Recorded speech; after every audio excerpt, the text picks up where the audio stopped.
आज हम जो है बौद्ध विहार, ये जो आप देख रहे हैं साख सिद्धांत गौतम बुद्ध विहार एवं शोध संस्थान बेलहती सोनभद्र पे खड़े हैं और जिसके कर्ता धर्ता हमारे विकास साख के जी हैं। आज हम इस बारे में विकास जी से हम बात करना चाहते हैं कि किस उद्देश्य को लेकर के यहाँ पर बौद्ध विहार की यह स्थापना कर रहे हैं।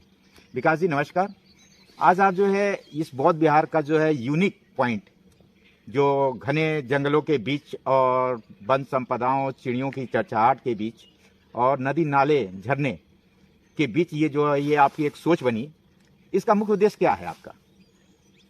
देखिए, जो शाक्य सिद्धार्थ गौतम बुद्ध विहार एवं शोध संस्थान, जैसा कि आप बोर्ड में देख रहे हैं, यह तथागत गौतम बुद्ध के उन सारी प्रेरणाओं से उत्प्रेरित होकर के और यहाँ पर विश्व कल्याण की भावना से और एक मनुष्य किस तरह से अपने जीवन को जी सकता है और किस तरह से तमाम परिस्थितियों से और खुद से लड़ने की क्षमता विकसित कर सकता है। जैसा कि कहा गया कि अति दीपो भवा, यानी कि अपना दीपक खुद बनो।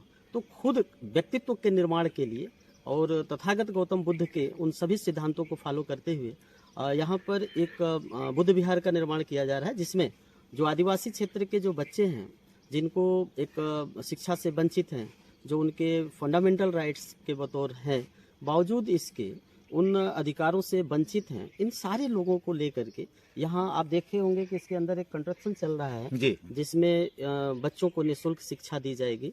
और यह एक बहुत बड़ा टूरिस्ट प्लेस के बतौर हम जहाँ से देश के सभी महापुरुषों का जो उनकी प्रतिमा और उनके एक शॉर्ट हिस्ट्री के रूप में यहाँ उनको रखे जाएंगे और बताया जाएगा कि देश में हमारे जो भी महान विभूतियाँ पैदा हुई हैं, जो समाज के लिए जिन्होंने लड़ा है, अपना योगदान दिया है, उनके बारे में एक प्रेरणादायक जो हिस्ट्री है उसको लिखा जाएगा। तो ये कितने एकड़ में ये आपका ये संस्थान फैला हुआ है? ये फिलहाल अभी यहाँ के लोगों ने दान दिया है अपनी भूमधरी जमीन को बुद्ध विहार के लिए 8.5 बीघा। इसके बाद अभी करीब करीब लोगों के दान देने की इच्छा है। तकरीबन 30 बीघे जमीन पर यह बुद्ध विहार अभी विकसित होगा और इसका जो उद्देश्य है वो उद्देश्य एक पर्यटन का और हम बुद्ध के संदेश को हम देश विदेशों तक फैला सकें, ऐसी इच्छा के साथ यह बुद्ध विहार का निर्माण। कैसे आपके दिमाग में आया कि इतने घने जंगलों के बीच एक तरफ नाला बह रहा है, दूसरी तरफ रेलवे लाइन है, ट्रैक है और पूरे घने जंगल चिड़ियों की चहचहाट है, ये कैसे आपके समझ में आया कि यहाँ पर ये बौद्ध विहार की स्थापना की जाए कि मतलब थोड़ा सा अच्छा लगेगा? जो देखिए, ये पूरा ग्रीन वैली के बीच में है। यहाँ के जो जनजाति हैं उन्होंने हमको बुलाया था और कहा कि आप यहाँ पर तथागत गौतम बुद्ध के विचारधारा पर काम करिए।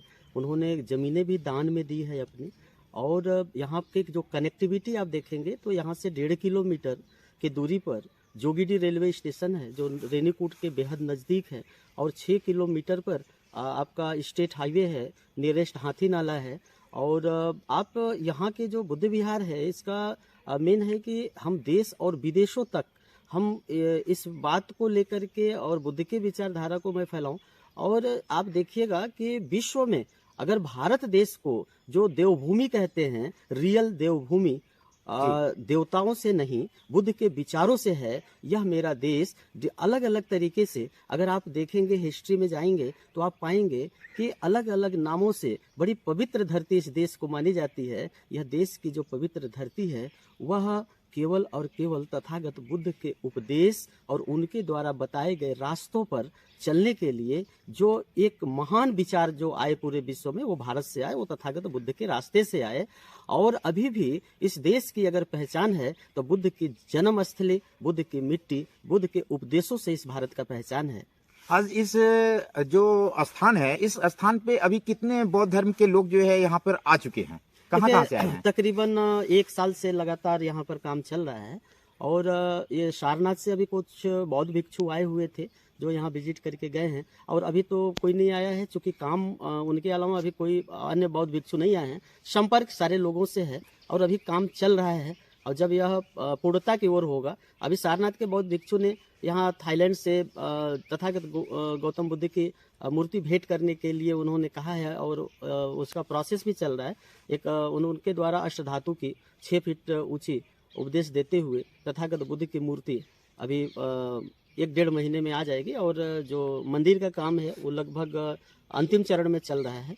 तो ये सारी प्रक्रियाएं चल रही हैं। ये जनपद सोनभद्र जो है सबसे बड़ा औद्योगिक क्षेत्र है। उत्तर प्रदेश सरकार को राजस्व भी बहुत अच्छा देता है, और इस क्षेत्र में इस तरह के बौद्ध विहार का स्थापना होना और पंडित जवाहरलाल नेहरू द्वारा ये कहा जाना ये स्विट्जरलैंड है, लेकिन वो धीरे धीरे सपना हकीकत में आज नजर आता जा रहा है। आज इस स्थापना से पूरे देश में, और ये जो स्थान है ये 4 राज्यों से, उत्तर प्रदेश का जो ये जिला है, मध्य प्रदेश, छत्तीसगढ़, बिहार, झारखंड जो सटा हुआ राज्य है, इससे आपको कितनी इसमें बेनिफिट मिलेगी?